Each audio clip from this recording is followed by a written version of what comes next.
நம்மளுடைய பாஸ்தா சாப்பிட்றதுக்கு தயாராகிடுச்சு. வாங்க சாப்பிடலாம்.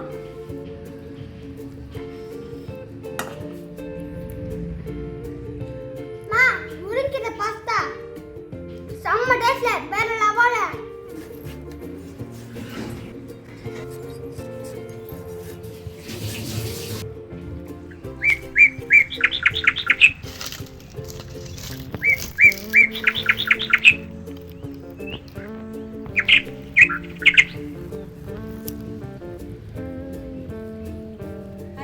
இன்னைக்கு மித்ரு குக்கிங் சேனலில் நம்ம இன்னைக்கு ஒரு டின்னர் ரெசிபி தான் பார்க்குறோம். நான் இன்னைக்கு வந்து வீட் பாஸ்தா தான் எடுத்திருக்கேன். அது உயிர் ஆர்கானிக்லாம் வாங்கிட்டு ரொம்ப வீட்டுக்கு நம்ம முருங்கைக்கீரை நார்மலாக கொடுத்தா சாப்பிடாதுங்க. அதனால இந்த மாதிரி பாஸ்தாலே முருங்கைக்கீரை பாஸ்தா வாங்கியிருக்கேன்.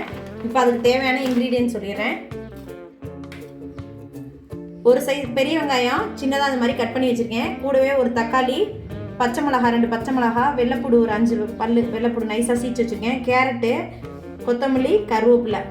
இப்போ கூடவே உங்கள்கிட்ட கேப்சிகம் எது இருந்தாலும் சேர்த்துக்கலாம். நான் இன்னைக்கு கொஞ்சம்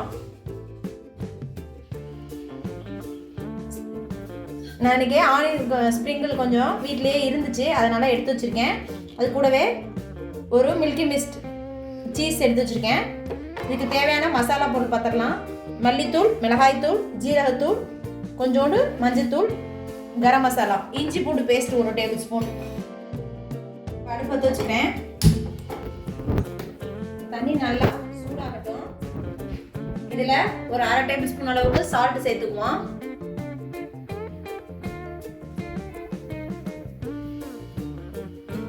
கூடவே ஒரு 1/2 டேபிள் ஸ்பூன் அளவுக்கு ஆயில். அது கூடவே மசாலா பாக்கெட் கொடுத்துருக்காங்க. இருந்தாலும் நம்ம வந்து வீட்டிலே உள்ள மசாலா தான் யூஸ் பண்ண போகிறோம். பாருங்க பாஸ்தா எப்படி இருக்குன்னு. இது மாதிரி டிஃப்ரெண்ட்டாக நம்ம விரும்பி சாப்பிடுவாங்க. தண்ணி நல்லா கொதிக்குது. இப்போ நம்மளுடைய பாஸ்தாவை சேர்த்துக்குவோம்.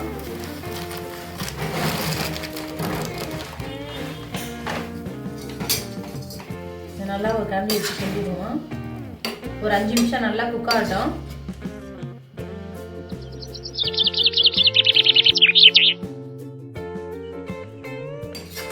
பாருங்க நம்மளுடைய பாஸ்தா நல்லா வெந்துருச்சு.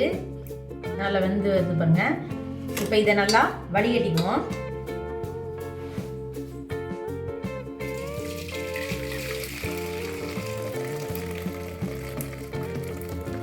பச்சை தண்ணி ஊற்றி வாஷ் பண்ணிக்குவோம் நல்லா.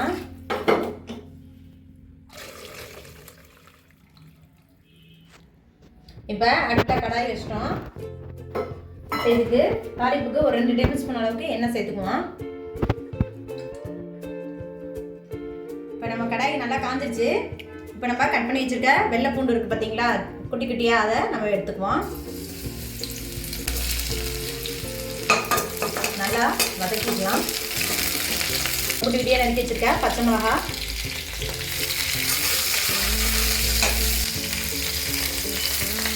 வெங்காயத்தையும் சேர்த்துக்குவோம். சேர்த்து நல்லா வதக்கிக்கலாம்.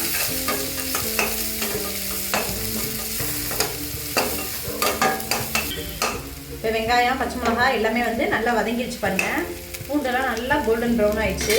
இப்போ இந்த ஸ்டேஜில் நம்ம கட் பண்ணி வச்சுருக்க கேரட்டை அதோட சேர்த்துக்குவோம். கேரட்டை நல்லா வதக்கிக்கலாம். கேரட் எல்லாமே நல்லா வதங்கிச்சு பாருங்க. இப்போ நம்ம தக்காளியை சேர்த்துக்குவோம். தக்காளி லைட்டாக கையில் அப்படியே மேஷ் பண்ணி விட்டுருங்க.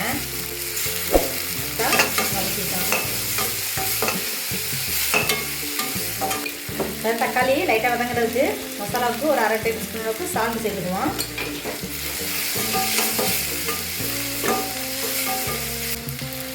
இந்த ஸ்டேஜில் 1 டேபிள் ஸ்பூன் அளவுக்கு இஞ்சி பூண்டு விழுது சேர்த்துக்குவோம். அதையும் சேர்த்து நல்லா வதக்கிறோம். இப்போ தக்காளி எல்லாமே வதங்கிருச்சு. இப்போ இது கூட மசாலா சேர்த்துக்கலாம். ஒரு 1/2 டேபிள் ஸ்பூன் அளவுக்கு மஞ்சத்தூள், 1/2 டேபிள் ஸ்பூன் அளவுக்கு மிளகாய்த்தூள், 1/2 டேபிள் ஸ்பூன் தனியாத்தூள், ஒரு 1/2 டேபிள் ஸ்பூன் ஜீரகத்தூள், 1/2 டேபிள் ஸ்பூன் கரம் மசாலா. இப்போ 3/4 டீஸ்பூன் அளவுக்கு மிளகுத்தூள் சேர்த்துக்கிறோம். கொஞ்சம் மிளகு சேர்த்துட்டோம்னா குழந்தைங்களுக்கு நல்லாயிருக்கும், அதுக்கு தான் சளிக்காண்டி. இப்போ இது எல்லாத்தையுமே நல்லா பச்சை வாசம் போகிற அளவுக்கு வதக்கிக்கலாம். இப்போ மசாலா எல்லாமே நல்லா வதங்கிடுச்சு. இது கூட ஒரு 1/4 டீஸ்பூன் அளவுக்கு சோயா சாஸ் சேர்த்துக்குவோம். ஒரு 1/2 டேபிள் ஸ்பூன் அளவுக்கு சில்லி சாஸ் நல்லா ஒரு கிளாஸ் கிளறி விட்டுருவோம். நம்ம வேக வச்சு எடுத்து வச்சுருக்க பாஸ்தாவை அதோட சேர்த்துக்கலாம். இது எல்லாத்தையுமே மசாலா ஒன்று சேர்ந்த மாதிரி கிளறி விட்டுக்கணும்.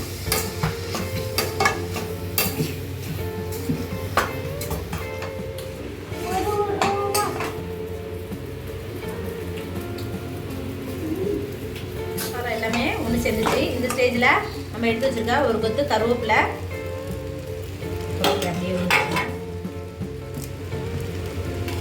கூடவே கொஞ்சமாக கொத்தமல்லி தழை போட்டு நல்லா ஒரு கிளறி விட்டுருவோம்.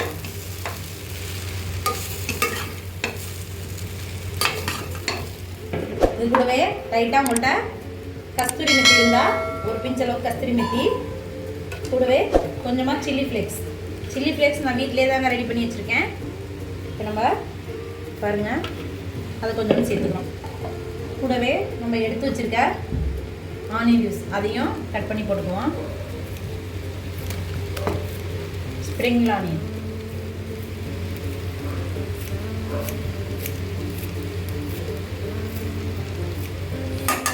இது எல்லாத்தையுமே நல்லா ஒரு மிக்ஸ் பண்ணி விட்டுருவோம். கஸ்தூரி மல்லி போட்டோம், ரொம்பவே வாசமாக சூப்பராக இருக்குங்க நம்மளுடைய பாஸ்தா. இது கூட உங்களுக்கு குழந்தைங்க சீஸ் பிடிக்கும்னா சீஸ் லைட்டாக மேலால் தூவி விட்டுக்கோங்க. கூடவே லைட்டாக சீஸ் போட்டுப்பேன். இது எல்லாத்தையுமே நல்லா ஒரு கிளறி விட்டுட்டு அடுத்த ஒரு 2 நிமிஷம் சிம்மில் வச்சுட்டு நம்ம இறக்கிட்டு சர்வ் பண்ணிக்கலாம்.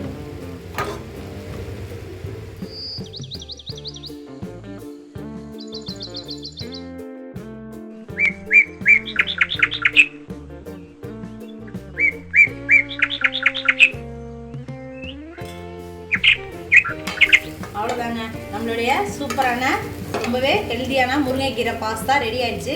குழந்தைங்க பாஸ்தா வேணும்னு கேட்டால் இது மாதிரி செஞ்சு கொடுங்க, ரொம்பவே அருமையாக இருக்கும், ரொம்பவே ஹெல்த்தியானதும் கூட. மித்ருத்து குக்கிங் சேனல் பிடிச்சிருந்தா லைக் பண்ணுங்கள், ஷேர் பண்ணுங்கள், மறக்காமல் சப்ஸ்கிரைப் பண்ணிடுங்க. தேங்க்யூ ஃபார் வாட்சிங். நம்மளுடைய பாஸ்தா சாப்பிட்றதுக்கு தயாராகிடுச்சு, வாங்க சாப்பிட்லாம்.